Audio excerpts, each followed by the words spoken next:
Alabado sea el Santísimo Sacramento del altar. Sea por siempre bendito y alabado. A Él toda la gloria. Vamos a hablar del Santísimo Sacramento, de las capillas de adoración perpetua, con el padre Justo Lofeudo, que el Señor le inspiró fundar no solo una, sino varias en varias ciudades de España y de otros países, y él nos lo va a contar, ¿no? Sí, bueno, ante todo es hablar de un don, ¿no? Cuando me preguntan qué es la adoración eucarística perpetua, la primera palabra que viene es esa, es un don, es una gracia de Dios, una gracia sobreabundante para este tiempo, siempre lo ha sido, pero para este tiempo muy en especial, porque el pecado sabemos que desborda, y la adoración perpetua es volver al centro.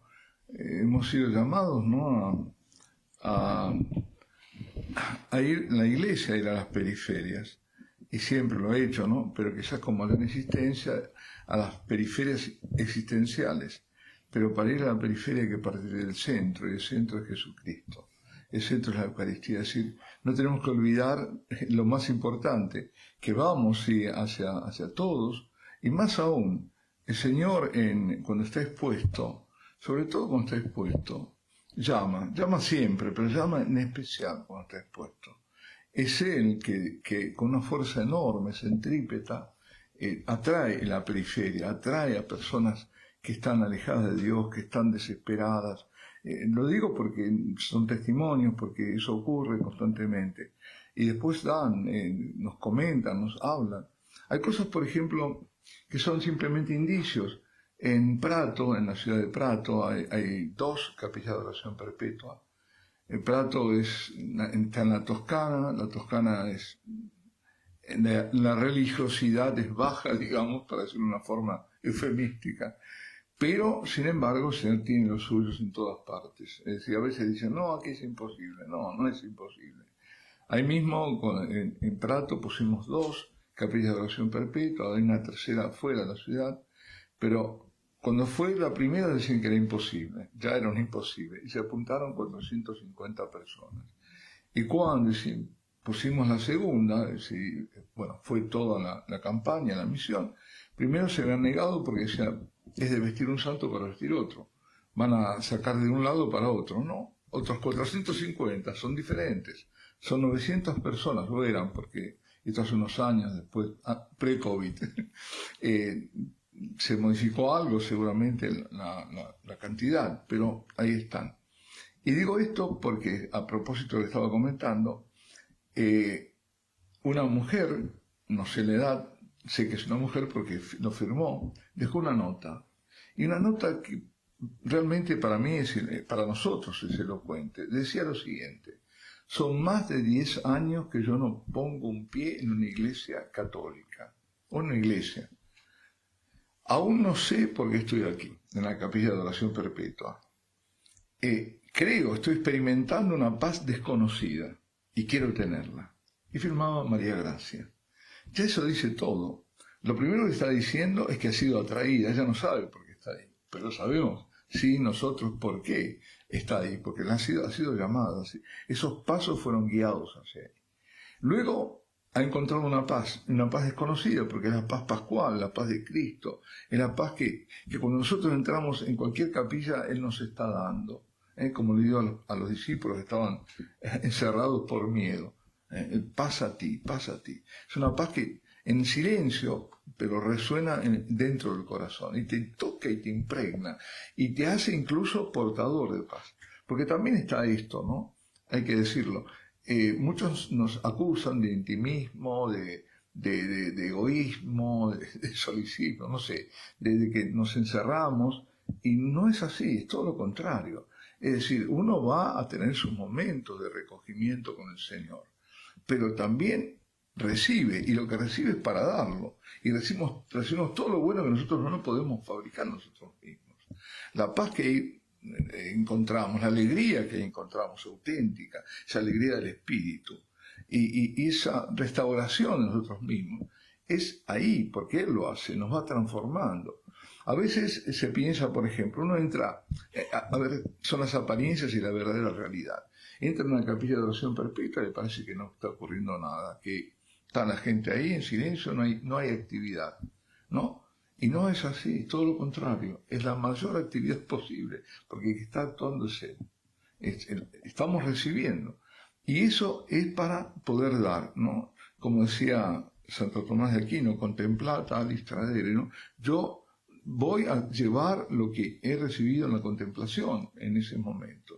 Y cada uno recibe también de acuerdo a su disponibilidad, a su disposición, su actitud acogedora del Señor. Padre, le quería, antes de empezar por el origen, de cómo el Señor le inspiró esto, quería hablar de un punto importante que ha comentado, ¿no? Dice que no es lo mismo cuando el Señor está en el sagrario, que ciertamente está dentro del sagrario, está ahí presente, que cuando está en la custodia, que tiene una fuerza de atracción mayor, ¿no? ¿Esto es así? ¿Lo ha experimentado usted? Sí, lo experimento. Además, una vez a una persona que estaba perturbada por el demonio realmente, se estaba haciendo oraciones de liberación y bastó abrir y mostrar el Santísimo para que saltara con todo, con una fuerza. O sea que con el sagrario cerrado no tanto, no pero al abrirlo... Al abrirlo. Eso confirma. Yo creo que es parte de la condescendencia del Señor, porque aquí hay es decir, que es un signo sacramental, es perceptible, sensible, de una realidad que está ahí. Y entonces es de acuerdo a nuestra sensibilidad que Él se adapta. Y por lo tanto no es lo mismo como una persona, estamos hablando así, que yo me ponga del otro lado y hablemos con pared intermedia, con una puerta intermedia. Y eso es así, es una realidad. Claro, vamos al origen un poco, ¿no? Por si alguno no le conoce todavía, ¿cómo el Señor le fue inspirando todo esto, ¿no? Porque imagino que para fundar tantas capillas de adoración por España y por otros sitios, tiene que estar muy convencido de ello, ¿no? De la presencia real del Señor y cómo es necesario hoy en día que Cristo mismo transforme, sane a las personas y las vaya llevando a la conversión. El origen fue esto, bueno, ¿cómo comenzó? Comenzó no de mí mismo, sino me fue dado a través de otro sacerdote, que fue el que comenzó, fue uno de los iniciadores en el postconcilio de la adoración perpetua, un ítalo-americano, el padre Martin Lucia. Y lo conocí a él porque en aquella época tenía programas en radios confesionales, eran marianos, y digo en plural porque eran 3 radios, y una era una radio del obispado, y me dijeron de hacerle una entrevista. Yo ni sabía, no conocía ni siquiera esta realidad. Y dije, sí, por supuesto. Y bueno, hicimos una entrevista. Había un intérprete, al final dijimos, no, lo hacemos entre los dos, y fue una especie de ping-pong, ¿no? Y tan grande ese carisma que a mí me fascinó de entrada. Y de esa entrevista, que habrá durado 1 hora, nacieron 3 capillas de adoración perpetua, una en la propia radio. ¿En qué ciudad? En Buenos Aires, esa en la ciudad de Avellaneda, en el Gran Buenos Aires. Y de ahí, claro, yo quedé, ahí empezó todo para mí. Y usted, gracias a Dios, ha traído este modelo a España, ¿no? Cuando ha venido a España, dice lo que hice en Argentina, pues por España necesita más que nunca porque la corrupción de lo mejor sí lo peor, ¿no? España, que ha sido tan católica, está ahora decrépita. Entonces usted se dio cuenta que España necesitaba al Señor, ¿no? Yo me atrevo a decir algo, no sé cómo les caerá a los españoles, pero ontológicamente la razón de ser de España es católica. Si España no es católica, no es España. Bueno, pues bien, ¿cómo les va a caer si realmente de lo que estamos orgullosos ser de ser católicos? Es eso, la ha llevado al mundo, a las Filipinas, a América, a todos lados, ¿no? Esa es España, la España que todos amamos, ¿no? Yo ahora que estaba volviendo, digo volviendo, yo no tengo un volver, por eso itinerante, pero para mí venir a España es volver, sentir que uno está ahí acogido en la madre patria. Y la España que uno ama es esa España, la España que es católica, que profundamente católica, y que volverá, eso no me cabe. ¿Y cuál fue la primera ciudad española que le abrió las puertas al Señor? La primera fue, hasta esto, yo creo que el Señor tiene humor en muchas cosas, porque eligió una ciudad, un lugar que tiene un nombre equívoco, se llama Cancelada. Cancelada, cada vez que digo que la primera fue cancelada. Es un pueblo, ¿no? Es una barriada de Estepona, diócesis de Málaga, esa fue la primera. Y además, donde eso para demostrar que es Él. Aquí no cabe ninguna duda. Nosotros somos instrumentos, el que hace las cosas del Señor. Pero busca nuestra disponibilidad, ¿no? Es decir, y que donde sopla el ser dóciles a donde sopla el Espíritu Santo. Y aquí creo que vale la pena comentarlo porque, bueno, conocí a un sacerdote en un retiro para sacerdotes en Medjugorje en el año 2003. Yo estaba en ese momento ya yendo o veniendo, eso no me acuerdo, pero en México. Yo estaba, o después me fui a México, no lo recuerdo en este momento bien, pero no estaba para Europa, estaba para América. Y entonces el retiro fue un retiro muy bueno, intenso. El último día se hizo un Vía Crucis por el Krishva, que es el Monte de la Cruz. Éramos 400 sacerdotes subiendo ahí en la montaña. Yo estaba con el grupo de los italianos y los españoles estaban al lado. Había polacos, había distintos grupos. Y nos poníamos por grupos por el tema también de la traducción. Entonces, llegamos a la cima. El sacerdote que conducía el Vía Crucis dijo: Señor, hizo la última estación, dale a tus sacerdotes lo que tienen en su corazón. Y yo tenía en mi corazón tener en Europa abrir una brecha. Bueno, termina eso, nos confesamos uno a otro, imaginen, 400, 200 ahí en confesiones en ese momento. Y después bajamos. No sé si recuerdan, 2003 fue un verano horrible. Fue muy, muy, muy duro. Así que yo bajé a una velocidad enorme para tomar agua, para beber. Llego ahí a uno de los bares que está ahí, un bar, y me pongo a beber y llega un sacerdote español. Y me dice: tenme aquí esto, bueno, lo tengo, después vuelve. Y se iba, digo: no, pero bebe algo, ¿no? Si no tengo con qué pagar, hombre, yo una agua te lo pago. Y pusimos a hablar. Y siempre ocurre lo mismo, ¿no? Los sacerdotes que se encuentran, ¿de dónde eres? ¿Eres diocesano? ¿Eres religioso? Bueno, yo le digo, soy una comunidad que se dedica, el carisma es a la adoración eucarística perpetua. Y me dice: ¿qué me estás diciendo? Digo: eso. Son 7 años que yo estoy detrás de esto y no sé por dónde comenzar. Digo, aquí. Él tenía eso en su corazón, yo tenía lo otro. Ahí se juntaron. Y eso fue en junio. En septiembre ya de ese año estaba ya aterrizando en Málaga. Una experiencia cancelada, ¿no? Sí, y ya cumplió ininterrumpidamente 22 años. No, sí, empezó a final 2004, el comienzo. Y 22 años. Pues padre, para poder hablar con más libertad del tema espiritual, ¿no? Quiero dar un poco unos datos estadísticos, por si alguien no lo sabe, de aquel momento, en cuántas capillas de España y en otros sitios de Europa pues ha podido fundar, más o menos. ¿Y en qué sitios? No lo sé bien, a grosso modo. No, sí, aquí son 76, eso lo sé, en España. Serán unas 90, porque algunas se cerraron. Lo que pasa es que después del COVID, algunas se cerraron. Acá incluso algunas. En Francia otro tanto, pero donde hay más es en Estados Unidos de América. Son unas 1.300 o por lo menos. Hay un país que esto es lo curioso, que no es cristiano siquiera, y tiene más capillas que España o que Italia. Y pocos demás. ¿Cuál es? Corea del Sur. Corea del Sur. Corea ¿no? del Sur. O sea, que ha extendido por todo el mundo. Y háblenos del bien que hace. O sea, en todos los sitios que se ha abierto una capilla, ha habido frutos, ha habido... Lo primero, lo que uno puede decir fácilmente, es que un antes y un después de la adoración perpetua. Porque el Señor transforma. Y porque, bueno, otra cosa que me gusta decir, porque es una realidad, no hay mejor exorcismo para una ciudad que tener una capilla de adoración perpetua. Y cuanto más tiene, más la blindamos. Se puede decir que hay tanto mal, tanto pecado, porque no hay culto eucarístico, que en aquellos sitios donde hay una capilla, pues el Señor purifica las costumbres. Y da además vocaciones, por ejemplo, vocaciones a la vida familiar, vocaciones al sacerdocio. Me contaban dónde fue esto.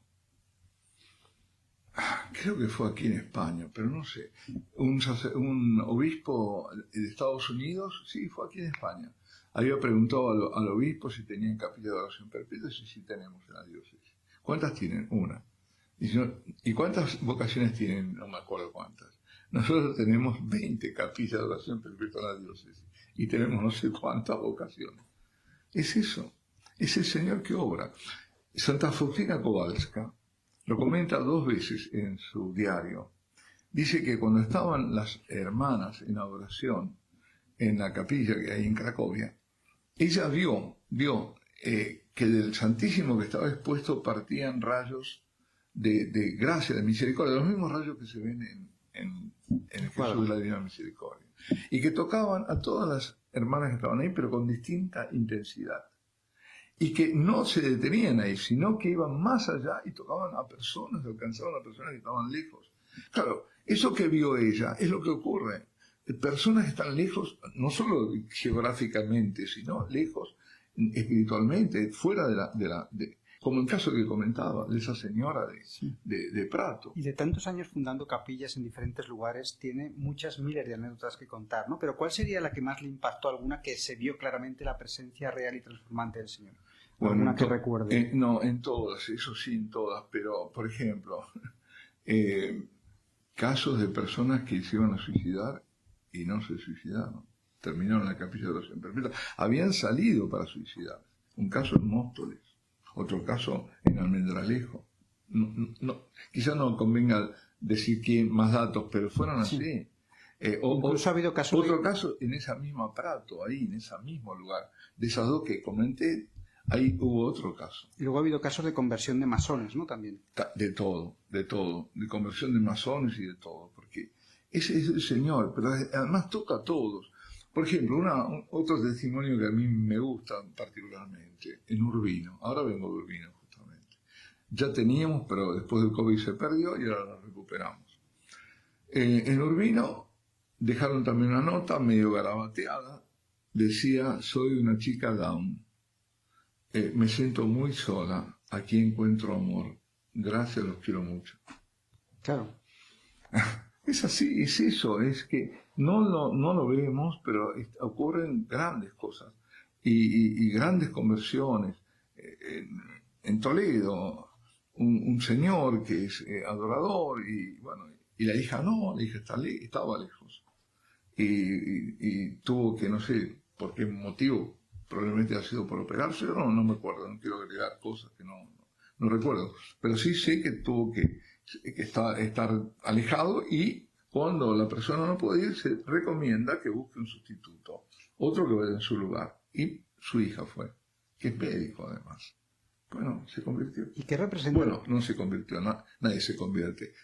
Fue convertida, es decir, Dios, el Señor la convirtió. Y padre, ¿qué representa la Eucaristía en su vida, ¿no? Ya sé que no solo es sentir, no está, a veces todo. El amor de Dios no siempre es sensible, pero ¿cómo ha sido esa amorosa de Jesús con usted? Es total. Yo creo que es, la razón de ser de todo sacerdote es la Eucaristía, ¿no? Estamos unidos ontológicamente, es decir, a la Eucaristía. No hay sacerdocio sin Eucaristía, ni Eucaristía sin sacerdocio, como tampoco hay iglesia sin Eucaristía, ¿no?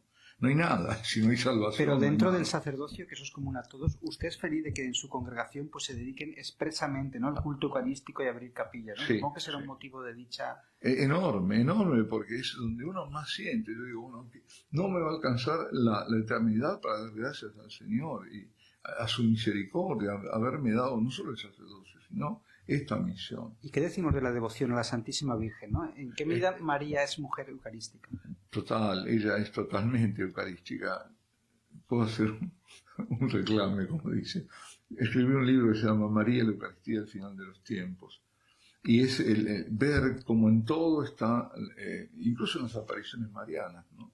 Algunas que son mucho más específicas. Por ejemplo, se olvida que Fátima es fundamentalmente eucarística, que antes de venir la Virgen, en 1916 o 15, porque eso no lo recordaba bien Lucia, viene el ángel y les enseña. Y cuando en la primera aparición del 13 de mayo, que además, dicho sea de paso, la Virgen llega el día de Nuestra Señora del Santísimo Sacramento, porque el 13 de mayo es ese día, al abrir las manos y encontrarse ellos en esa luz que sentían que era Dios, ¿qué dicen? Dios mío, te amo en el Santísimo Sacramento. Santísima Trinidad, te adoro y Dios, te amo. Es decir, unos niños que habló es el Espíritu Santo a través de ellos. Claro. ¿Por qué es importante, Padre, perseverar en la adoración eucarística si queremos no solo salvarnos, sino santificarnos, ¿no? O sea, cómo hay que ser constantes, ¿no? No vale estar una temporada, una semana, que decir, mira, esta semana me apetece y voy, y luego estoy un mes sin ir, ¿no? Porque es importante, en la medida que podemos, hacer cada día una visita al Santísimo y tener también buenos momentos a la semana para estar a solas con Él, porque eso es lo que nos cambia la vida, y si hacemos bien esa oración en presencia de Dios, vamos subiendo en las moradas, ¿no? Sí, porque es una escuela de crecimiento espiritual. Uno va ahí en ese silencio que ayuda al recogimiento, va creciendo, porque de nuevo, quien transforma es el Señor. Y además es una escuela de amistad con el Señor. Él que nos llama amigos y que quiere, Él que está golpeando la puerta, ¿no? para esa amistad. Y esa amistad se consigue, siempre con el debido respeto, con el santo temor, obviamente, pero es donde uno entra más en intimidad con Él. Es en ese cambio, además de miradas, porque con una mirada uno dice todo. No hay que olvidar que cuando el Señor está expuesto, yo también estoy expuesto. Somos dos. Yo estoy expuesto a Él, a su mirada, a su gracia. Y eso es lo que ocurre. Y no sé, esto lo digo, ¿no? Después verán. Pero en Garabandal, la Virgen, no sé si creen o si no, pero en Garabandal, los dos mensajes, el primer mensaje dice, visiten al Santísimo frecuentemente, pero antes tienen que ser muy buenos. Eso es una clave para mí de autenticidad enorme, porque no dice vayan y visiten, no, hay que ser bueno y hay que dejarse transformar. El momento de adoración, el Señor nos interpela, nos va iluminando, Él es la luz, Él es la verdad. Y yo cuanto más me acerco, más noto mis miserias.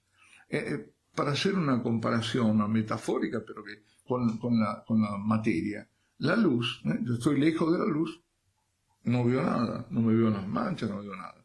A medida que me voy acercando a la luz, veo que tengo manchas y además puntos negros, ¿no? Veo todo, es eso. Cuando más adoro, más me aproximo a Él, más Él me muestra, pero no para acusarme, porque Él no es el acusador, sino para purificarme, para que yo me dé cuenta de cómo soy, de quién soy.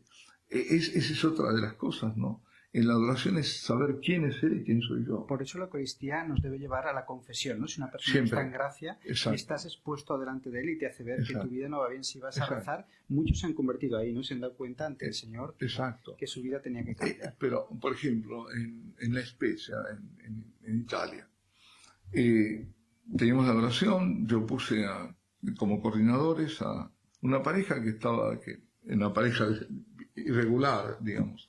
Él era, creo, soltero, ella era divorciada. Bueno. Los puse sabiendo. Y le dije, bueno, saben que no se puede, mientras que no pueden hacer vida marital, o si lo hacen no pueden comulgar, no lo sabemos. Antes, se implicaron tanto que antes de comenzar, dice, padre, tenemos una gran noticia para darle. ¿Cuál? Hemos decidido vivir como hermanos. ¿Quién lo hizo? Él. Claro. Es decir, eso que a uno dice es imposible. No es imposible. Imposible que no exista la gracia existe. Y luego, Padre, es importante para la gente que vea este vídeo saber que aunque vayamos a la capilla y no sintamos nada, el hecho de ir ya es bueno, ¿no? Si tenemos la fe que Jesús está ahí, por lo menos decir, Señor, te vengo a visitar, no tengo mucho que ofrecer, no se me ocurre nada, pero estoy aquí, me estoy sentado, y hay que estar, ¿no? Permanecer, ¿no? Eso es muy importante, porque eso es como la oración de combate. Es la adoración de combate. Estoy ahí y yo me siento árido. No voy para mi gratificación, porque hay que decir la verdad, no siempre uno es gratificado. ¿Cuántas veces yo tengo también una aridez tremenda que no veo que pase el tiempo? Sin embargo, me pasa a mí, yo no soy ejemplo, pero quiero decir que tengo prácticas en todo caso. Y sin embargo, ese es el momento muy grande, muy importante, de mucha transformación. Una persona muy espiritual me decía, Javier, por favor, no dejes el Santísimo, dice, baños de sol todos los días, y baños de sol se refería al sol de justicia, sí, ¿no? Sí. O sea, que ponerte delante del Santísimo es como ante el sol de justicia, que te da ese baño de sol salutífero, que te va cambiando y transformando, ¿no? Y cuando uno persevera todos los días, pues se ven los frutos, ¿no? Aunque cueste, a veces también hay días que no... Yo procuro ir, aunque no tenga ganas, esa lucha, ¿no? Para ir. Sí. Vencer porque son fuerzas. está la fuerza del enemigo que no quiere que uno se acerque. Y esa hay que vencerla, y se vence con la gracia. Además que una persona que va a la Eucaristía, que va al Santísimo todos los días, no puede estar en pecado. O dejas de ir o dejas el pecado, ¿no? No es compatible. No, porque te interpela, eso no hay duda. No hay duda. Pero además el que vive en situación de pecado y va, al final encontrará las fuerzas y el camino de solución. Porque siempre el enemigo va a decir que no hay solución. O ignorar la gracia, no se puede ignorar la gracia. ¿Y por qué, padre, se abren tantas capillas pero la sociedad no cambia, ¿no? Deben abrirse muchas más, ¿no? Las ciudades deben inundarse de capillas porque sí, van cambiando las almas que llevan poco a poco, pues no, pues si no a lo mejor estaría todo destruido, pero ¿qué tendría que pasar para que la sociedad cambie totalmente? Yo creo que un gran sacudón y eso vendrá. Porque de por sí no hay respuesta a los llamados de conversión, no la hay. Cuando nos fijamos, ¿no? Claro que vemos mucho más lo negativo porque es noticia, porque nos toca, porque vemos, qué sé yo, de lo positivo, porque hay una corriente también del otro lado. Fijémonos ahora cuántas, justamente ahora me comentaban, aquí, en Cataluña, en una de las capillas de oración perpetua, se convierte nada menos que un pastor, por ir un pastor. Y eso pasa, y claro, y entonces dice, y estas conversiones, y está arrastrando. Hay otra gente también que está viniendo joven. En este momento están ocurriendo eso en Estados Unidos, en Francia. ¿Cuántas son las conversiones? Y muchas por la capilla, por la adoración. ¿Cuántas? Ahora estoy en contacto con Oslo. Y es un grupito que quieren tener la adoración perpetua. Están yendo lentamente. Y me contaba uno de ellos, noruego. Dice, aquí los noruegos somos la mayoría, todos casi, todos ateos. Éramos luteranos. Pero claro, el luteranismo siempre conduce al ateísmo, ¿no? Hasta que ahora están descubriendo, los jóvenes, que habían sido católicos. Y están empezando a leer los padres de la Iglesia. Y son conversiones radicales. No admiten nada de modernismo, nada. Radicales. Y la edad entre 20 y 25 años. 20 y 25 años. Y en Francia lo mismo. Ahora, no me acuerdo, un número grande, creo que fueron 20 y tantos mil que se han pedido el bautismo. Es quizás un rango mayor, porque será de 20, 25 a 35, por ahí, ¿no? 40. Pero eso es lo que está ocurriendo. Hay un adagio, un dicho en Italia que me gusta repetirlo. Dice, hace más ruido un árbol que cae que un bosque que crece. Y este es el bosque que crece, silencioso. Como todo, por ejemplo, la Virgen está también a través de cenáculos y demás, sin que se note, sin que se vea, está creciendo ese bosque.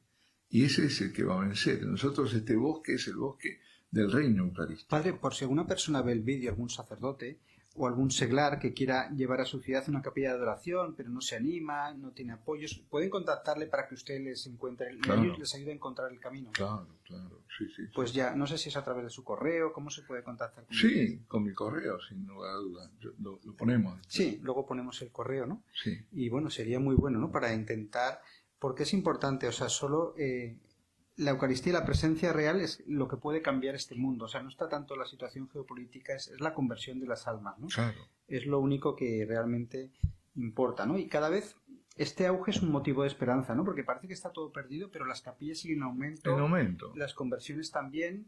Y bueno, el mundo tira mucho y arrastra, pero gracias a que hay capillas, porque si no estaríamos mucho peor, ¿no? Sin lugar a dudas. Tengo que decir otra cosa también. En esta misión, evolucionando, se han incorporado misioneros laicos. Aquí en España, desde el 2014, sí. Aquí tenemos a Eufemio, por ejemplo, sí, que siempre... es uno de ellos. Es uno de ellos. El otro es Javier, el otro es Paco, alias Francisco. Sí. Es al revés. Ahora quien llamarse Francisco. Sí. No, pero sí. Ha habido también mujeres, ahora no están, que como misioneras también aquí en España, ¿no? Y en otros lugares, por ejemplo, en Croacia hay Solo una, pero es increíble. Increíble, es realmente increíble. Ahí ya tenemos 17 capillas de adoración perpetua en Croacia. Y ahora hay también un grupo en Polonia. En América hace tiempo que están, son varios, ahí son muchos. En América, Hispanoamérica. Padre, ¿no siente usted una gran responsabilidad, ¿no? Que el Señor le ha encomendado esta obra de abrir capillas y que depende un poco de su fidelidad, ¿no? Que se puedan abrir más confiando todo en Él, pero también no sé si siente esa responsabilidad. ¿Sabes cuál es la responsabilidad? Y le pido al Señor, no ser impedimento. Porque uno a veces cree que está haciendo algo a favor y es algo que Él no quiere y eres un impedimento, un obstáculo.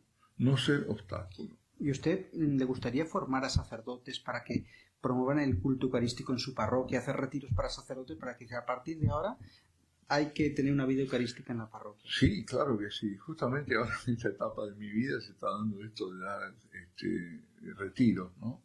Más específicos, por ejemplo, uno abierto a todos, sacerdotes y laicos, a seglares, sobre el silencio el silencio de la noche, pero siempre referido a la Eucaristía. Y luego está la presencia preternatural, ¿no? Que ahí donde se abre una capilla, el maligno lo sabe, siente esa presencia, claro. Y también hay manifestaciones, ¿no? De que eso no le gusta. No, para nada. Para nada. Pero sabemos que ya ahí perdió, y él lo sabe. Va a veces a poner obstáculos de todo tipo, a veces obstáculos, objeciones, miedos, sobre todo miedos. Lo que quiere poner es miedo. Y obstáculos, qué sé yo. De tal modo de amedrentar a las personas y que no sigan, pero no hay que prestar atención. Carlos me comentaba el otro día, Carlos de Agnus Dei, que la vida espiritual de una persona, o sea, depende de la vida de oración, ¿no? O sea, sí. Tal y como es la oración, exacto. Así estás en el camino de Dios. No es una relación, no puede decir una persona, no, yo hago muchas cosas por Dios, pero no tengo tiempo de rezar, entonces mal, ¿no? ¿En qué medida la oración, pero no solo la oración, también en Fátima se habla de penitencia, ¿no? ¿En qué medida la oración y la penitencia, que es lo que nos pide la Virgen, son los dos instrumentos para poder cambiar el mundo? Bueno, lo son. La adoración, sin lugar a dudas, porque como el proyecto de Dios siempre empieza de la persona. No es el megaproyecto que a veces uno piensa, no, tengo que hacer estas cosas. No, hay que pensar por mí empiezo. Y además en esos grupos que es digamos, el núcleo del cambio, de todo el cambio, a través de esos. Y a través de la penitencia, por supuesto. Yo diría esto. La penitencia dentro de una dimensión importante de la adoración, que es la reparación. Porque a veces preguntan, bueno, ¿y qué hago? Por empezar, ¿qué hago? Estamos en la sed, parece que si yo no hago algo, no. Lo mejor es que no hagas nada. Que dejes que que el Señor te haga en ti. Es decir, que te transforme. Es decir, lo mejor es abandonarse. Pero además, sí, está muy bien bendecir al Señor, alabarlo al Señor, probablemente con los salmos, con la liturgia de las horas delante, las palabras del Señor, meditarlas en una lección divina en ese momento, en esa hora que te toque. Pero además de esto está dar gracias. No somos agradecidos, no sabemos agradecer a Dios. ¿Cuántos beneficios nos da? Yo en lo personal lo aprendí de mi madre. Mi madre agradecía, cuando empezaba su rosario, pero al comienzo eran todos agradecimientos, para después pedir, ¿no? Y una vez, me acuerdo, una hora me quedó chica agradeciendo.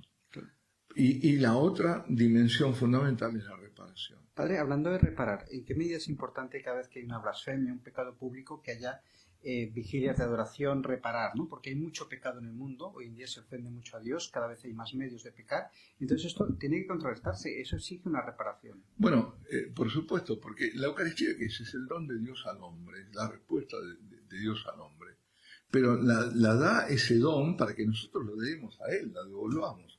Es decir, yo reparo eucarísticamente, porque no tengo nada mejor para reparar que ofrecerle al Padre el sacrificio del Hijo, que para eso vino, para que podamos reparar también. Entonces, esa reparación es yo estoy adorando en reparación.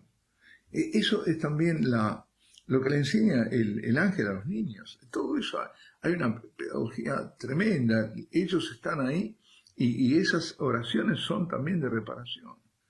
Yo creo, adoro, espero y os amo. Les pido perdón por aquellos que no creen, no adoran, no espero ni os amo.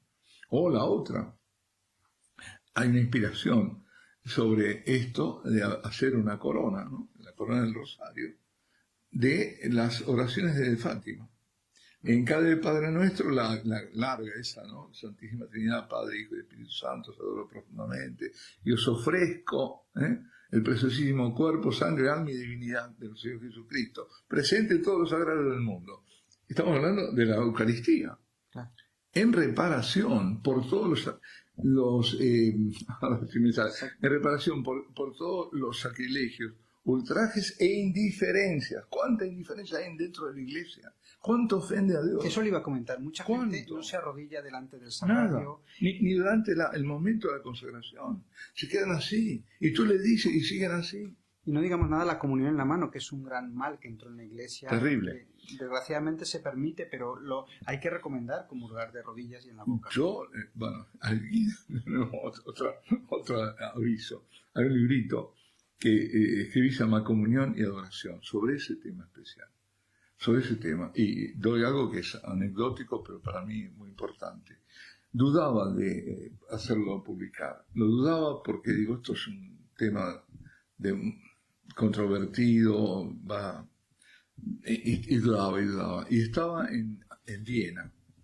Y estaba celebrando en la iglesia de los capuchinos, que es donde están todos los Habsburgo ahí enterrados. Y estaba ahí y termina la misa y viene un señor llorando, tendría 50 años, un poco más, llorando como un niño. Y yo en alemán entiendo poquísimo. Entonces estaba la intérprete del inglés al alemán. Entonces me dice ella que este señor venía a decir que cuando cogió la comunión en la mano, sintió una voz que decía: ¿por qué me tomas en la mano? Y decía, nunca más, nunca más. Impresionante esa gracia. Claro, porque fue para él y para mí. Tienes que hacerlo, como diciendo, claro. hay que hablar de esto, hay que hablar. Claro. Porque se pierde el misterio ante todas las cosas. Hay un montón de razones, las partículas, las manos no son las consagradas, todo. Sí. Y es verdad todo eso. Pero hay algo también, que es quizás aparentemente lo más sutil, ¿no? Que se ha degradado porque se le ha cosificado, porque el gesto es un gesto vulgar, no tiene nada que ver, no refleja el misterio. No es como comer una galleta, claro, es algo mucho más sagrado. Tienes que arrodillar. Mire la última comunión de San José de Calasán, ¿no? Este cuadro famoso de rodillas y con un fervor, eso es una comunión católica. Eso es una católica. Y bueno, los niños, se postraba el ángel, y se postraban ellos, para mostrarle, ¿no?, cómo se debía hacer. Padre, ha habido muchos prodigios eucarísticos a lo largo de la historia, ¿no? Pensemos esta exposición tan bonita de San Carlo Acutis, todos los milagros del anciano, Calanda, ha habido muchos, pero le voy a preguntar, no sé si usted ha sido testigo de alguno de ellos o de algún prodigio, o no, o a lo mejor los cree. Tengo aquí en mi móvil 2 fotos de 2 que no se han dado a conocer. No sé por qué, ahora y más que nunca, milagros eucarísticos y no se dan a conocer. Y no son un premio. No. Si Dios lo hace, las cosas no las hace porque sí, para mostrarnos cómo me estáis tratando. ¿Cómo me estáis tratando? Y generalmente son formas que han caído, que han sido pisoteadas. Soy yo, estás diciendo, con esto. En Buenos Aires hubo 3 en la misma iglesia. Yo vi 2 de esos. Los vi. No se mostraba. Decían que no, para no ser sensacionalismo, pero estaba. Pero hay otros ahí constantemente, milagros como Sebreiro, que es parecido al de Sebreiro y Lanciano. ¿Por qué? Porque Sebreiro, tanto en Lanciano como en Sebreiro, el sacerdote no creía. Y eso también nos indica mucho. Se nos está enseñando que no importa si el sacerdote cree o no cree, porque algunos creen, es que si no entramos en el donatismo, porque entonces quiere decir que depende de la santidad o depende de que si crea, aunque no crea. ¿Por qué? porque el Señor es fiel a la iglesia, a sus sacramentos, al sacramento del orden y al sacramento de la Eucaristía. Basta que diga lo que tiene que decir para que se produzca el misterio. Padre, pensemos cómo celebraba la Santa Misa el Padre Pío, ¿no? Cómo Sí. se quedaba, cómo vivía el misterio de la Pasión. No sé si es modelo para todo sacerdote de cómo celebrar con respeto. Bien, no siempre a lo mejor puede hacer una misa de 3 horas como hacía él, No. pero si usted procura cada Santa Misa que haga, pues ofrecer todo al Señor y hacerlo con el debido respeto, con todo el fervor que pueda, ¿no? Sí, es como que se decía, ¿no? Que esta misa sea como la única misa, la primera misa y tu última misa. Es decir, concentrar en realmente espiritualmente, ¿no? Prepararse, porque también se pasa a veces del murmullo, que lamentablemente, de la sacristía, directamente ahí. Si estamos en el mundo ahí, no, hay que preparar esa entrada al misterio. Es un misterio enorme. Esto, lo que acontece en un altar, es mucho más que la creación de millones de galaxias. Mucho más. No sé, padre, si quiere ya decir alguna idea que se nos haya quedado en el tintero para ir finalizando, para no extendernos mucho, porque podremos hablar horas y horas. Le invitamos a contactar con usted, ahora nos dará el correo, a seguirle. Y bueno, vamos a ponerlo todo en manos de la Virgen para que siga, para gloria de Dios, abriendo capillas, ¿no? No sé si quiere decir alguna idea final por si alguien ve este vídeo, que no se decide todavía. Sí, yo lo que diría que no deje pasar tiempo. Al tiempo no hay que derrocharlo, porque el tiempo es un bien enorme. Más viejos nos ponemos, más sabemos de que el tiempo es fugitivo por naturaleza. Entonces hay que hacer una buena inversión del tiempo. Y la mejor inversión del tiempo es con el Señor. Ese tiempo no se mide en minutos, se mide en gracia, se mide en eternidad. A veces me gustaba hacer una estadística, suerte estadística. Un año de adoración en la capilla, bueno, son tantas horas, son tantas visitas de acuerdo a todos los adoradores que hay, todo eso. Pero esa estadística no me dice lo que puede acontecer en un segundo. Uno, ¿eh? Hay un caso, eso lo comenté en Congreso Eucarístico Internacional de Budapest, de una señora en Argentina, María se llama, en Tucumán, que se encuentra de pronto con una desgracia enorme, sin casa, sin 2 hijos porque los mataron. Ella tuvo que vender todo para tratar de salvarlo, pues lo habían herido mortalmente, pero todavía había esperanzas, que se creía de vida. Al final nada, no tiene ni hijos ni nada, y se conchaba, se emplea como doméstica, está destrozada. A la señora que la toma no le dice cuál es su situación. La señora la coge muy bien, le muestra, esto es lo que tiene que hacer, esto y esto, y la deja. Y no la encuentra por ningún lado, en una casa muy grande, y lo ve en un jardín atrás de todo llorando. Se acerca, y entonces ella le cuenta, y esta señora le dice, ven, yo te voy a llevar ven conmigo. Y la lleva a la capilla de oración perpetua. Y en un segundo cambió su vida. Sintió el amor de Dios, sintió hasta alegría, un gozo enorme, y cambió de vida. Bueno, la historia es larga, pero la voy a acortar. ¿Cómo terminó? El que era un joven que había disparado, fue a la cárcel, como no tenía antecedentes porque era por la droga, salió, ella lo fue a encontrar en la cárcel, lo abrazó, lo perdonó, y cuando él salió, ella le dijo, no puedo más estar contigo porque mis otros hijos, para ellos, tú eres el asesino. Y él le dijo, si usted me deja, yo termino de nuevo mal, y en la droga y en todo. Bueno, no lo dejó. Ella es la gran promotora de la adoración perpetua, ahí.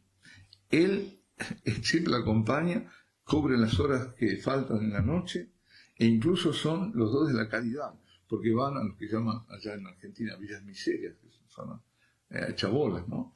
Y ella va con una mochila, con una cacerola, para dar de comer, y él va de custodio.